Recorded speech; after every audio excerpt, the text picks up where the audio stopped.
Bueno, entonces comenzamos con este libro de los 32 portones de la Kabbalah y Hasidut de Rav Dober Pinson. Empieza con como una introducción de lo que es Kabbalah en general. Habla de los 4 tipos de Kabbalah: teórica, meditativa, mágica y personal. Y bueno, luego sigue ahí con un ejemplo del Arizal y ya luego empieza con los 32 capítulos, que lo llaman los 32 gates, los 32 portones. Por ejemplo, el primer gate dice Etzem Anoichi. El segundo gate dice Oren Sof. El tercer gate dice Tzimtzum. A mí me parecen como conceptos. El cuarto gate, Igul y Kav. Y así sucesivamente. Si luego quieren que le mande el índice, que tiene también los 32 gates, se los puedo mandar. Ok, entonces, primero es bueno explicar lo que es la palabra Kabbalah, porque mucha gente lo confunde de dónde viene, ¿no? La Kabbalah significa literalmente aquello que es recibido, right? Como lo aprendimos en el colegio, lekabel, ani rotze lekabel panini sticker. No, quiero una barajita del álbum, lekabel. Y realmente en muchas partes de la Torah oral se habla de la Kabbalah no como la parte esotérica de la Torah, sino como la Torah oral, porque fue recibida y fue constantemente recibida. Está todo temblando. Fue totalmente recibida, no como la Torah escrita, sino que se va transmitiendo y recibiendo. Y en muchos lugares se ve de esa forma, pero aproximadamente, según explica aquí Rabbi Pinson, hace como 800 años, la palabra Kabbalah empezó a tener el significado casi estricto de la parte de Sod, la parte esotérica de la Torah como tal.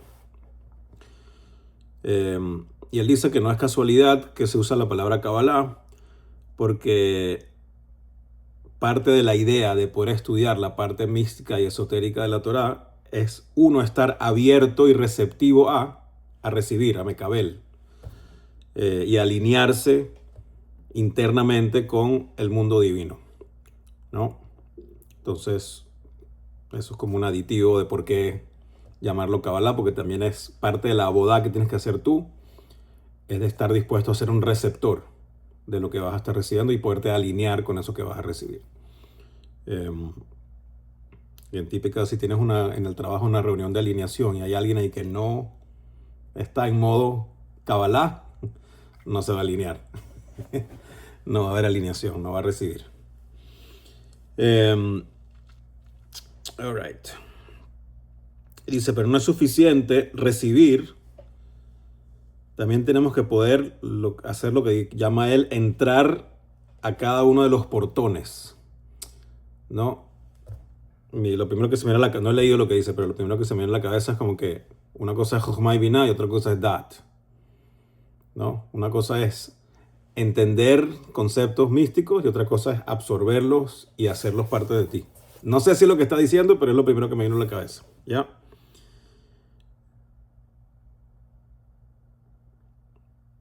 Como que hay que ir más allá de las palabras y los conceptos teóricos y de las metáforas a realmente algo que nos cambie por dentro y que nos vuelva a personas que estamos menos centradas en el ego, en el yo, en el yesh, y más centrados en la sabiduría divina como tal con la que estamos lidiando.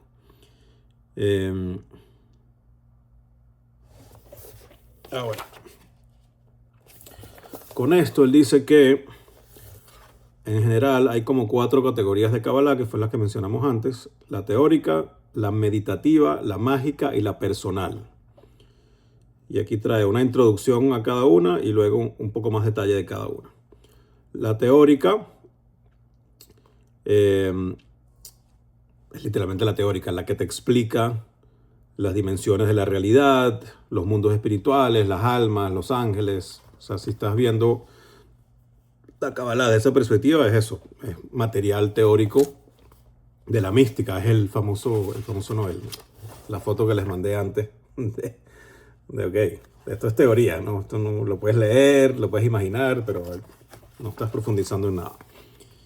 Tienes la meditativa, que es usar los conceptos de la Kabbalah para llegar a estados de conciencia superiores, a conectarte más contigo mismo, a profundizar en tu conexión con tu propia alma, o incluso en otras épocas a profecía.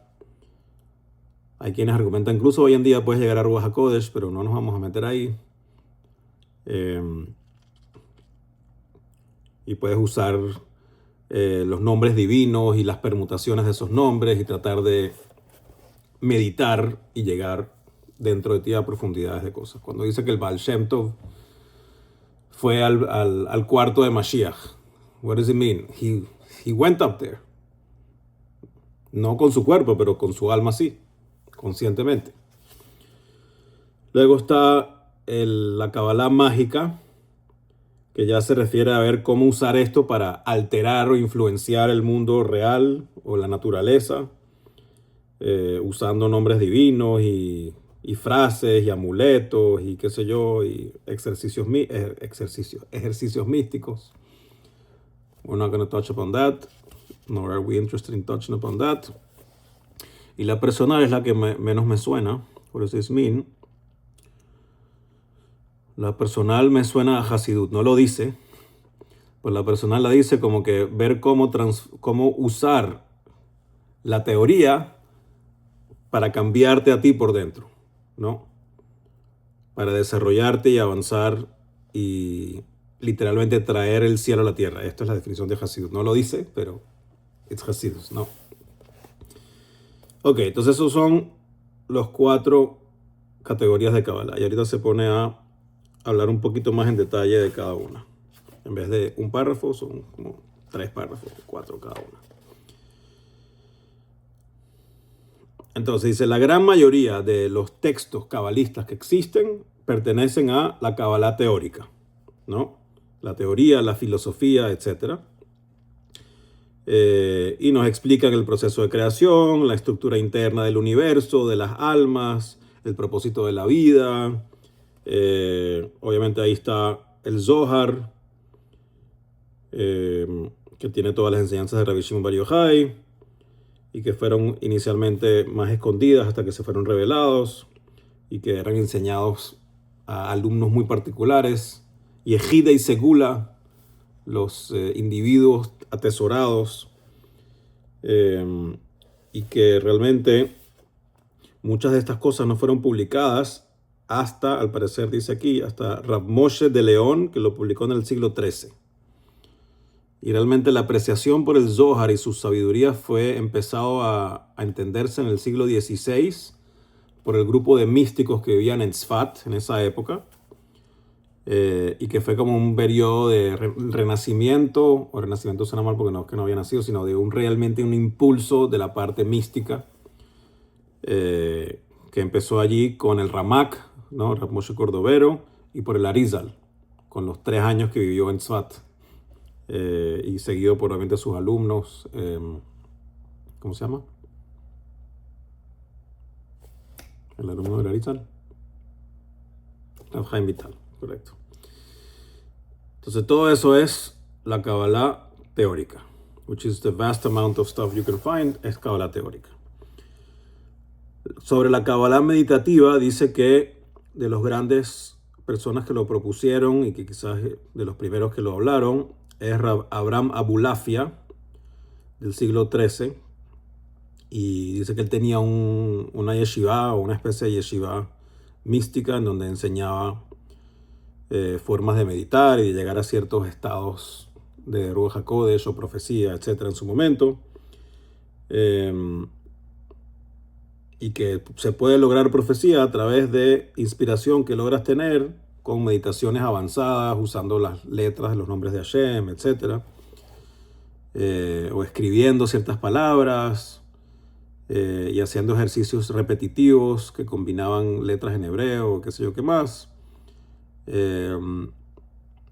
Y en técnicas de meditación que involucran el callar la mente, el poder limpiar la mente y enfocarte realmente profundamente en un concepto. Que hay varios libros que tiene Rabbi Pinson que hablan de este tema.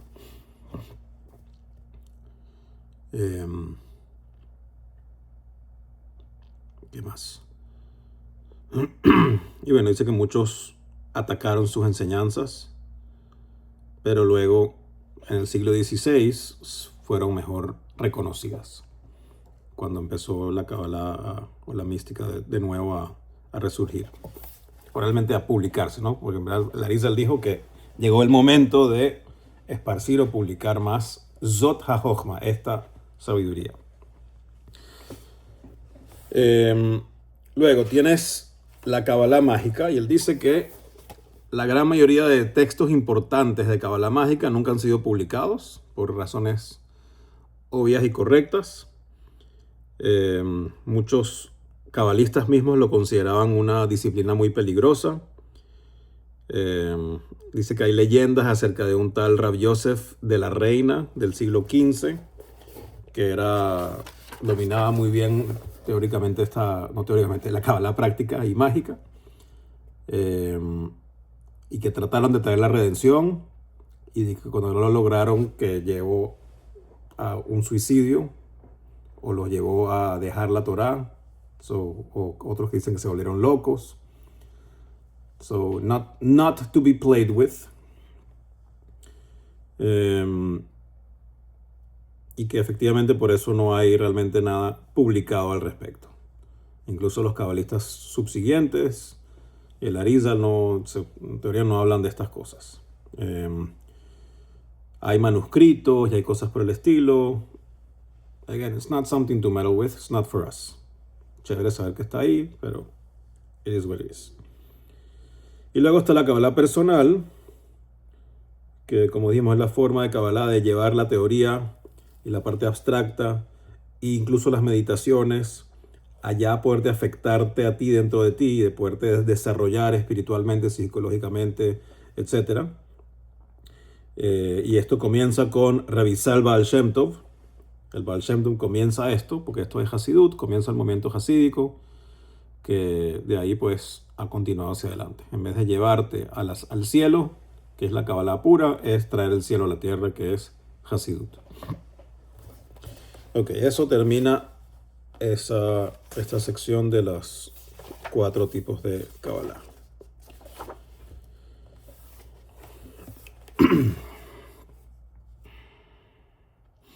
Entonces ahorita se va a meter en un mashal del Arizal con varias vertientes y varias explicaciones de este mashal, que probablemente no lo vamos a poder terminar hoy. Pero let's take a look and see what it says. El Arizal fue el revolucionario subsiguiente. O sea, está Rav Shimon Bar Yochai y está el Arizal. Pero el Arizal llevó la Kabbalah mucho más al público, a que ahora que sí hay que estudiarlo, a empujarlo. Y solamente con 3 añitos que estuvo en Tzfat, acompañado de personalidades grandes como el Ramak, no mencionamos antes cuando lo trajo hoy, pero ahí también estaba Rabbi Yosef Karo, que no era un cabalista per se, pero estaba ahí al mismo tiempo que se desarrolló el Shulchan Aruch. Él estuvo involucrado con todo esto.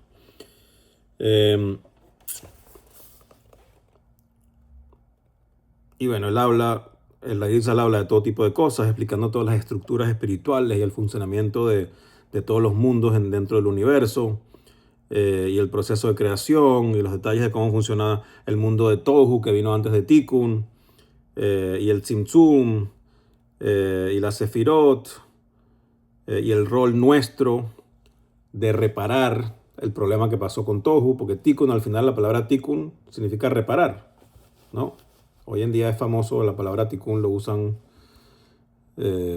muchos, no necesariamente de una forma kasher, porque están tratando de reparar el mundo, pero con una vista muy de izquierda, apegado a las cosas que la izquierda hoy en día quiere, que muchas no son kasher.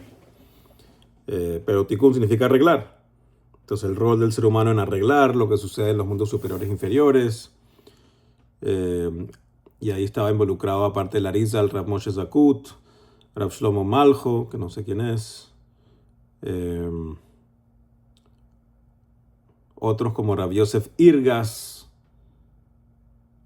Again, these are names I've never heard of.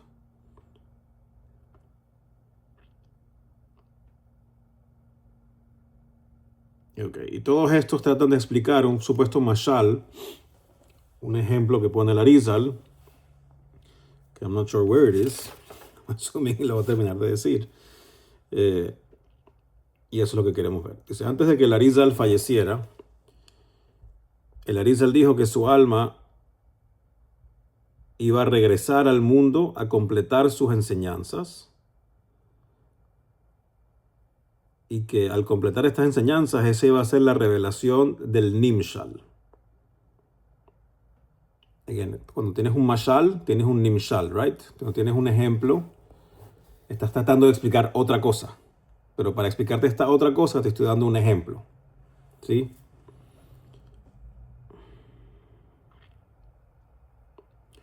Entonces como si estuviéramos categorizando todas las enseñanzas del Arizal como un mashal. ¿Sí? Agarramos todas las enseñanzas del Arizal y la vamos a meter como que es un ejemplo. Y el Arizal dijo, cuando yo fallezca, I will come back a completar mi enseñanza para que se revele el Nimshal. Lo que realmente estoy tratando de explicar a través del mashal. ¿Sí? Y dice que hubo un periodo de tiempo como de 20 años en que 4 grandes cabalistas nacieron. Uno en Ucrania, uno en el Yemen, uno en Italia y uno en Lituania. Y todos tuvieron y siguen teniendo una influencia muy fuerte en lo que es la Kabbalah hasta hoy en día. El más importante de esos 4 fue el Baal Shem Tov, que nació en 1698 en Ucrania y fundó el movimiento hasídico. Luego tienes el Ramjal, Rav Moshe Chaim Luzzatto, que nació en Padua, Italia, en 1707, 8 años después, 9 años después. Y también dice que era poeta y filósofo. Luego tienes el Rashash, Rav Shlomo Sharabi, que era un cabalista sefaradí que nació en Yemen, en Sena, en el año 1720 y eventualmente vivió en Jerusalén. Y luego tienes el Gra, ¿no? El Gaón de Vilna, el Gra, que nació también en 1720 y fue la autoridad primordial en Europa ya hacia finales de los 1700, principios de los 1800, ¿no? Y dice que en el año 1740, cuando todos estaban vivos a la misma vez y enseñando, dice ese año fue un año muy importante para el mundo. Ese fue el año 5500, ¿no? Estamos ahora en 5786, ese fue el año 5500. Lo cual hace que ese fue el año que pasamos a la última mitad del 6º milenio, ¿no?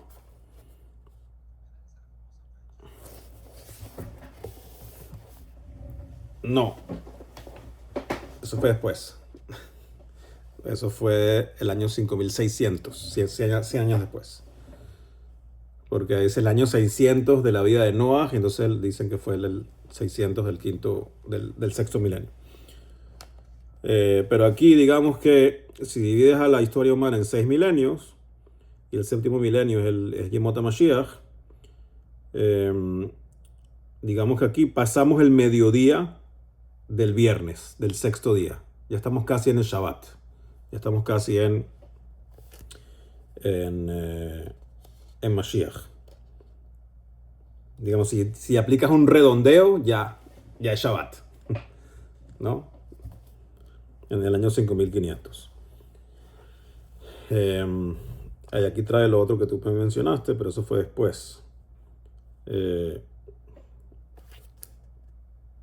Ok, let's finish this page y tenemos un punto perfecto para terminar.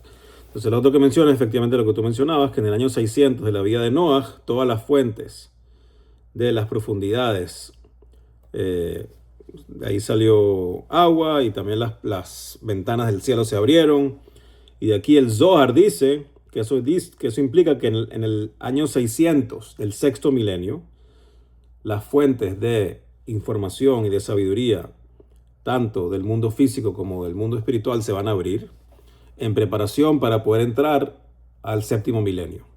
Y esto corresponde a el año 1740 de la era común, o el año 5600 es 1740. No, mentira.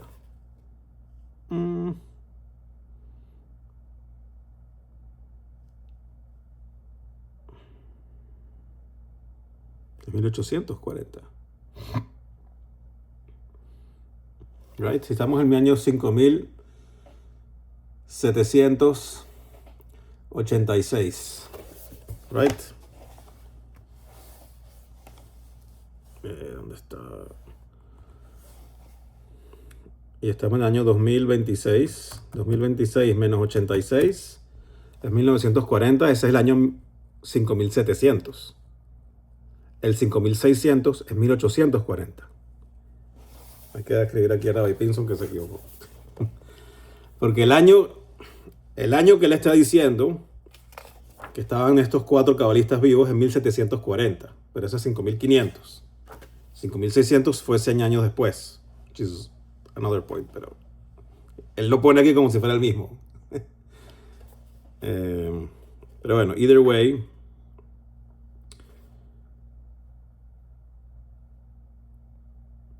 bueno, I don't know why he did that. Maybe es solo un typo de 1840. Ok. Entonces, cada uno de estos maestros, de alguna forma, lo que está tratando de argumentar, si estamos llegando a un punto, si todas las enseñanzas del Arizal son un mashal, y él dijo, yo, luego de fallecer, voy a volver a explicar el Nimshal, podríamos argumentar de que cada uno de estos 4 explicó el mashal de otra forma. Explicó cuál es el Nimshal de otra forma, ¿no? Y entonces lo que va a hablar aquí él en las próximas páginas, en el final de esta introducción, es eso. ¿Cuál es la forma? ¿Cuál es el mashal que explica en base al Rashash, en base al Ramjal, en base al Gra y en base al Baal Shem Tov? O sea, lo que entiendo que está diciendo es como que las enseñanzas de cada uno de esos, o sea, está argumentando de que cuando el Arizal dijo, I'm gonna come back a explicar mi mashal, o es a ellos 4 o es uno de ellos 4, ¿no? O los 4 a la vez, no, I'm not sure what he's gonna say. Y entonces, en base a lo que ellos enseñaron en vida, esa es como la aplicación más clara del mashal del Arizal, ¿no? Quizás por eso dejó de cuarto, aunque él mencionó de primero al Baal Shem Tov, porque fue el que nació de primero, en la explicación del Baal Shem Tov la dejó de cuarta, que es Hasidut. That's where we're going. Assuming we want to continue, we can continue with this.